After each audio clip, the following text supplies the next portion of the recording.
আচ্ছা, আজকের ভিডিওতে আমরা ইংরেজি এমন কিছু শব্দ নিয়ে আলোচনা করব যেগুলোকে আমরা দুভাবে লিখতে পারি, মানে যেগুলোর স্পেলিং বা বানান দুরকম হতে পারে। ঠিক আছে, যে কোনো একটা আমরা লিখতে পারি এবং দুটোই সঠিক। তো সেই সমস্ত শব্দগুলো নিয়ে আজকের আলোচনা করব। এবার দেখো, এই যে দুটো শব্দ আমরা লিখছি দুটোই সঠিক। তার মধ্যে একটাই হচ্ছে আমেরিকান ইংলিশ আর একটা হচ্ছে ব্রিটিশ ইংলিশ।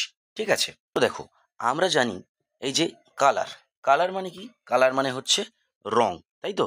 কালার মানে কি না? কালার মানে রং। ঠিক আছে, এবার দেখো, এই যে কালার মানে রং, এই শব্দটার বানান কিন্তু আমরা দুভাবেই লিখতে পারি। একটা কালার বানান লিখতে পারি আমরা COLOR, আর একটা হতে পারে COLOUR। ঠিক আছে, তাহলে দেখো, এই যে দুরকম বানান আছে দুটোই কিন্তু সঠিক। কিন্তু দেখো, এই যে প্রথম কালারটা আমরা এখানে লিখেছি, ঠিক আছে, এই যে প্রথম কালারটা লেখা হয়েছে, এটা হচ্ছে কি না? এটা হচ্ছে আমেরিকান ইংলিশ। এটা কি? American English.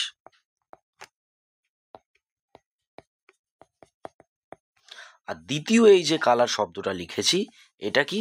এটা হচ্ছে ব্রিটিশ ইংলিশ।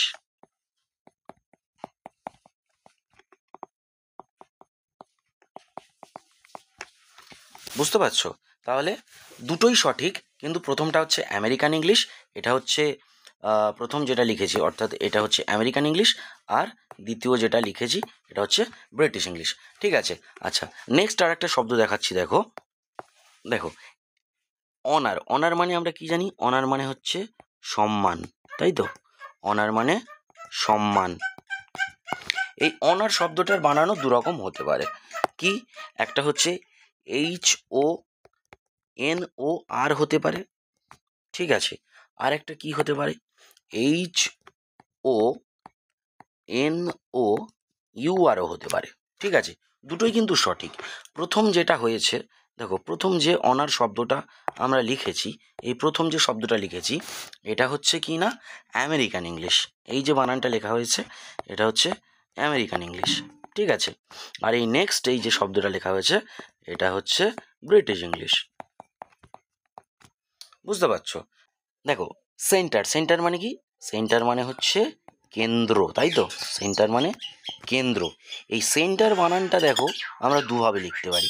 একটা হচ্ছে হয় CENTER হয়, আর একটা কি হয়? CENTRE। তাহলে কি হচ্ছে দেখো, একটা TER হচ্ছে, একটা হচ্ছে TER হচ্ছে, আর একটা হচ্ছে TRE হচ্ছে। ঠিক আছে, কিন্তু দেখো, এই যে দুটো শব্দ আছে দুটোই কিন্তু মানে কেন্দ্র। এটা এই যে প্রথম শব্দটা আছে, এটা হচ্ছে আমেরিকান ইংলিশ, আর দ্বিতীয় এই যে সেন্টার শব্দটা আছে, যে বানানটা লেখা হয়েছে, এটা হচ্ছে ব্রিটিশ ইংলিশ। ঠিক আছে, ঠিক তেমন দেখো, আর একটা শব্দ আমি তোমাদেরকে দেখাচ্ছি।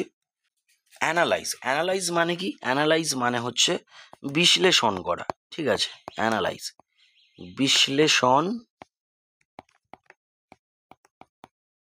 করা, বিশ্লেষণ করা। আর এবার দেখো, অ্যানালাইজ বানান কি কি হতে পারে? একটা আমরা অ্যানালাইজ বানান লিখতে পারি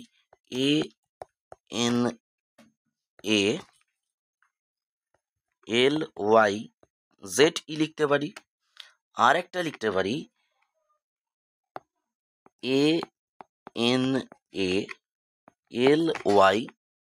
ANALYSEও লিখতে পারি।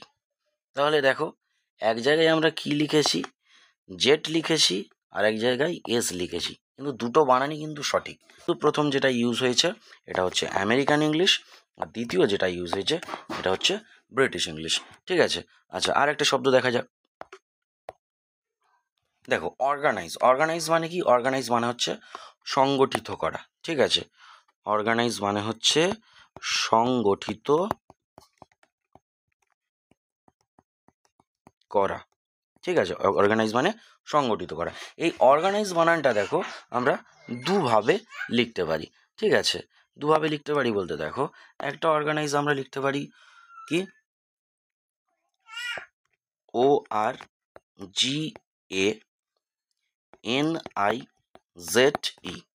এটা একটা বানান হতে পারে। আর একটা কি হতে পারে? ORGANISE। ঠিক আছে।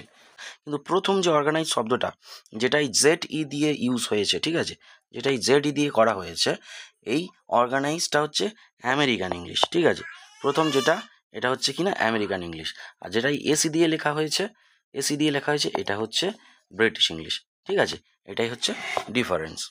আচ্ছা, আর একটা শব্দ দেখা যাক। দেখো, থিয়েটার। থিয়েটার মানে কি? থিয়েটার মানে হচ্ছে নাট্যশালা। ঠিক আছে, থিয়েটার মানে হচ্ছে নাট্যশালা। এই দেখো, এই যে নাট্যশালা, এটা কিন্তু আবার দুভাবে আমরা লিখতে পারি। ঠিক আছে, একটা থিয়েটার বানান হতে পারে THEATER লিখতে পারি। ঠিক আছে, আর একটা লিখতে পারি THEATRE। দেখো, দুটোই কিন্তু আমরা লিখতে পারি। তাহলে প্রথম যেটা হয়েছে, এটা কি না, এটা হয়েছে আমেরিকান ইংলিশ, এটা আমেরিকান ইংলিশ। আর নেক্সট যেটা থিয়েটার বানানটা লিখেছি, এটা হচ্ছে কি না, এটা ব্রিটিশ ইংলিশ। ঠিক আছে, এটাই হচ্ছে ডিফারেন্স। কিন্তু দেখো, দুটোই ঠিক। আর একটা শব্দ দেখে নিই। দেখো, গ্রে। গ্রে মানে কি? ধূসর, তাই তো, গ্রে, ধূসর।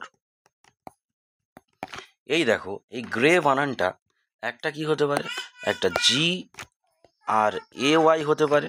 ঠিক আছে, আর একটা GREY হতে পারে। ঠিক আছে, দুটোই মানে কিন্তু ধূসর। বাট ডিফারেন্সটা কি? প্রথম যে শব্দটা আছে, এটা হচ্ছে আমেরিকান ইংলিশ, আর দ্বিতীয় যে শব্দটা আছে, এটা হচ্ছে ব্রিটিশ ইংলিশ। এখানে এ ইউজ হয়েছে গ্রে বানান, আর এখানে ই ইউজ হয়েছে। ঠিক আছে। আচ্ছা, আরেকটা দেখে নিই। জুয়েলারি। জুয়েলারি মানে কি? অলংকার বা গয়না, তাই তো, অলংকার বা আমরা কি বলি, গয়না। দেখো, এই জুয়েলারি বানান কিন্তু দুভাবে লেখা যায়।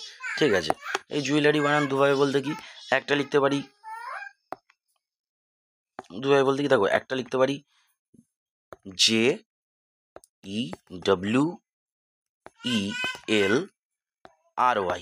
এটা একটা জুয়েলারি। ঠিক আছে, এটা একটা জুয়েলারি। এটা কি হয়েছে এখানে, এটা হচ্ছে আমেরিকান ইংলিশ। ঠিক আছে, এটা আমেরিকান ইংলিশ।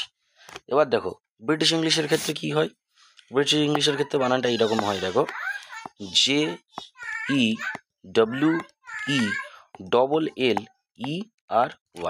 ঠিক আছে, এই যে লিখেছি, এটা কিন্তু আর আমেরিকান ইংলিশ নয়, এটা হচ্ছে ব্রিটিশ ইংলিশ, এটা ব্রিটিশ ইংলিশ। আচ্ছা, এবার যেটা আলোচনা করব, টায়ার। টায়ার মানে কি? গাড়ির চাকা, তাই তো, এই যে গাড়ির চাকা, টায়ার হয়েছে। এই যে গাড়ির চাকা, এই যে টায়ার শব্দটা আছে, এটা দেখো, এটারও দুভাবে লেখা যায়। একটা হচ্ছে বানান কি হয়, TIRE, টায়ার। ঠিক আছে, আর একটা কি হতে পারে, TYRE। ঠিক আছে, তো দেখো, এটা প্রথম যেটা হয়েছে, এটা হচ্ছে আমেরিকান ইংলিশ, আর দ্বিতীয় যেটা লেখা হয়েছে, এটা হচ্ছে ব্রিটিশ ইংলিশ। ডিফারেন্সটা কোথায়? একটা হচ্ছে টির পরে, ডিফারেন্সটা কোথায় দেখো, একটা টির পরে কি ইউজ হয়েছে, এক জায়গায় টির পরে আই ইউজ হয়েছে, আর এক জায়গায় ওয়াই ইউজ হয়েছে। আশা করি তোমরা ভিডিওটা দেখে বুঝতে পেরেছো।